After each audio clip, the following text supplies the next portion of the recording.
ബാബ വാങ്കയുടെ പ്രവചനം കാതോർത്ത് ഒരുപാട് പേർ ലോകത്തിരിപ്പുണ്ട്. ബാബ വാങ്കയിൽ വിശ്വസിക്കുന്ന ആൾക്കാരുമുണ്ട്, വിശ്വസിക്കാത്ത ആൾക്കാരുമുണ്ട്. പ്രവചനം എന്ന് പറയുന്നത് സത്യമായി ഭവിക്കുമോ എന്ന് വലിയ രീതിയിൽ ആ വിശ്വാസത്തെ ചോദ്യം ചെയ്യുന്ന ആൾക്കാർ എന്ത് തന്നെയായിരുന്നാലും ഒരു കാര്യം മനസ്സിലാക്കേണ്ടത്, പല പ്രവചനങ്ങളും ബാബ വാങ്കയുടേത് ഫലിച്ചിട്ടുണ്ട് എന്നുള്ളതാണെന്നാണ് ബാബ വാങ്കയിൽ വിശ്വസിക്കുന്നവരുടെ വലിയ രീതിയിലുള്ള വാദം എന്ന് പറയുന്നത്. അതിൽ ഏറ്റവും പ്രധാനപ്പെട്ട വാദം എന്ന് പറയുന്നത് 2026 കൂടി ഘോര യുദ്ധം ലോകത്ത് ആരംഭിക്കുമെന്ന് കൃത്യമായി ബാബ വാങ്കെ പറഞ്ഞിരുന്നു. 2026 ജനുവരി മാസം തുടങ്ങിയപ്പോൾ തന്നെ അമേരിക്ക വെനിസ്വേലയിൽ വലിയ രീതിയിലുള്ള ആക്രമണം നടത്തി. അതിനുശേഷം വെനിസ്വേല ഭരണാധികാരിയായിട്ടുള്ള മഡൂറോയെ പിടിച്ചെടുക്കുന്ന കാഴ്ച നമ്മൾ കണ്ടു. അതിനുശേഷം അമേരിക്ക നീങ്ങിയത് ഇറാനിലേക്കാണ്. ഇറാനിലെ ഡീഗോ ഗാർഷിയ ഇറാനിൽ ആക്രമണം നടത്തുമെന്ന് പറഞ്ഞ് അമേരിക്കയുടെ പടക്കപ്പലായിട്ടുള്ള എബ്രഹാം ലിങ്കൺ ഡീഗോ ഗാർഷിയയിൽ കൊണ്ട് ഡോക്ക് ചെയ്തു. അതിനുശേഷം ക്യൂബയും മെക്സിക്കോയും കൊളംബോയും എല്ലാം തന്നെ അമേരിക്ക വലിയ രീതിയിൽ നോട്ടമിട്ടു. ഇപ്പോഴത്തെ ഹെയ്തി എന്ന് പറയുന്ന രാജ്യത്തെയും അമേരിക്ക ആക്രമിക്കാൻ ഒരുങ്ങുന്നു എന്നുള്ള റിപ്പോർട്ടുകളാണ് പുറത്തു വരുന്നത്. മറുവശത്ത് റഷ്യ യുക്രൈൻ വാർ കൊടുമ്പിരി കൊണ്ട് നിൽക്കുന്ന കാഴ്ചയെ നമുക്ക് കാണാനായിട്ട് സാധിക്കുന്നുണ്ട്.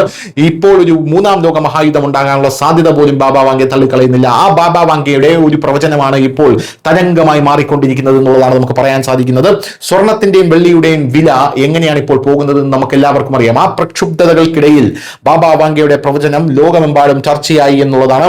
ബാബ വാങ്കയുടെ പേര് വീണ്ടും സോഷ്യൽ മീഡിയയിലും വാർത്തകളിലും ചർച്ചാ കേന്ദ്രമായി മാറിയിരിക്കുന്നു. ഈ ബൾഗേറിയൻ വനിത ലോക സംഭവങ്ങൾ മുൻകൂട്ടി പ്രവചിച്ചു എന്ന് വിശ്വസിക്കപ്പെടുന്നു. ലോകം പണപ്പെരുപ്പം, കറൻസിയിലെ ഏറ്റക്കുറച്ചിലുകൾ, മന്ദഗതിയിലുള്ള സാമ്പത്തിക വളർച്ച എന്നിവയുമായി പൊരുതുന്ന സമയത്ത് പണപ്രതിസന്ധിയെക്കുറിച്ചുള്ള അവരുടെ പ്രവചനം ഒരു പുതിയ ചർച്ചയ്ക്ക് തന്നെ തുടക്കമിട്ടിരിക്കുകയാണ്.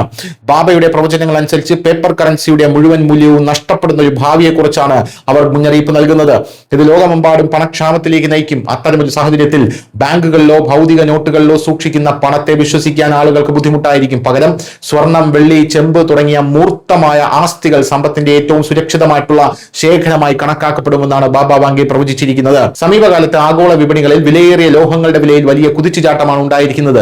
ഇന്ത്യയിലെ MCX-ൽ സ്വർണം 10 ഗ്രാമിന് 1.80 ലക്ഷത്തിനടുത്തെത്തി. അതേസമയം വെള്ളി വില കിലോയ്ക്ക് 4 ലക്ഷം കടന്നു. ഇത്തരമൊരു കുതിച്ചുചാട്ടം മുമ്പ് ഒരിക്കലും കണ്ടിട്ടില്ല. ഇത് നിക്ഷേപകർക്ക് വലിയ വരുമാനമാണ് നൽകിയിരിക്കുന്നത്. പ്രതീക്ഷകൾ അതിന്റെ ഉച്ചസ്ഥായിയിലെത്തിയപ്പോൾ വിപണി ഒരു വലിയ തകർച്ചയ്ക്ക് സാക്ഷ്യം വഹിച്ചു. ജനുവരി 30-ന് സ്വർണത്തിന്റെയും വെള്ളിയുടെയും വിലകൾ കുത്തനെ ഇടിഞ്ഞു. ഈ ഇടിവ് തുടർച്ചയായി 3 ദിവസത്തേക്ക് തുടർന്നു. പരിഭ്രാന്തരായ ആളുകൾ പ്രത്യേകിച്ച് ഡിജിറ്റൽ പേപ്പർ സ്വർണത്തിൽ വിൽക്കാൻ തുടങ്ങി. എന്നിരുന്നാലും പരിചയസമ്പന്നരായിട്ടുള്ള വിപണി വിദഗ്ധർ ഈ ഇടിവിനെ തകർച്ച എന്നതിലുപരി ആരോഗ്യകരമായിട്ടുള്ള തിരുത്തലായി കണ്ടു. ഇടിവിന് ശേഷം വിലയേറിയ ലോഹങ്ങളുടെ വില പെട്ടെന്ന് വീണ്ടെടുത്തു. ഏപ്രിലിലെ ഡെലിവറിയിലെ സ്വർണ്ണ വില ഏകദേശം 1.59 ലക്ഷമായി ഉയർന്നു. വെള്ളിയും ഉയർന്ന നിലവാരത്തിലെത്തി. US ഡോളർ ദുർബലമാകുകയും ആഗോള കടം ഉയരുകയും ഓഹരി വിപണിയിലെ ചാഞ്ചാട്ടം വർദ്ധിക്കുകയും ചെയ്യുന്നതിനാൽ ബാബ വാങ്കെ പ്രവചിച്ച സാമ്പത്തിക പ്രതിസന്ധി പ്രതീക്ഷിച്ചതിലും വേഗത്തിൽ വരുമെന്ന് പലരും വിശ്വസിക്കുന്നു. സ്ഥിര നിക്ഷേപങ്ങൾ, FD, ബാങ്കുകൾ, പണം എന്നിവയിൽ നിന്ന് സ്വർണത്തിലേക്കും വെള്ളിയിലേക്കും നിക്ഷേപകർ മാറി തുടങ്ങിയത് ഈ മാറിക്കൊണ്ടിരിക്കുന്ന സാമ്പത്തിക മനോഭാവത്തിന്റെ അടയാളമായി കണക്കാക്കുന്നു എന്നുള്ള റിപ്പോർട്ടുകളാണ് നമുക്ക് ലഭിക്കുന്നത്. ബാബ വാങ്കയുടെ വാക്കുകൾ വെറും യാദൃശ്ചികതയോ അതോ യഥാർത്ഥ പ്രവചനമാണോ എന്നത് വ്യക്തമാണ്. സ്വർണം, വെള്ളി, ചെമ്പ് എന്നിവ വീണ്ടും ആഗോള സാമ്പത്തിക ചർച്ചയുടെ ഒരു പ്രധാന ഭാഗമായി മാറിയിരിക്കുന്നു. News desk Malayalam.